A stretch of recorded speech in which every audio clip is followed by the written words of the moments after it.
funded and focused feature.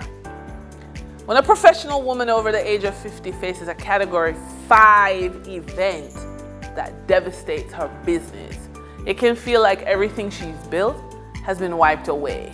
Yet this moment isn't an ending, it's a call to revision.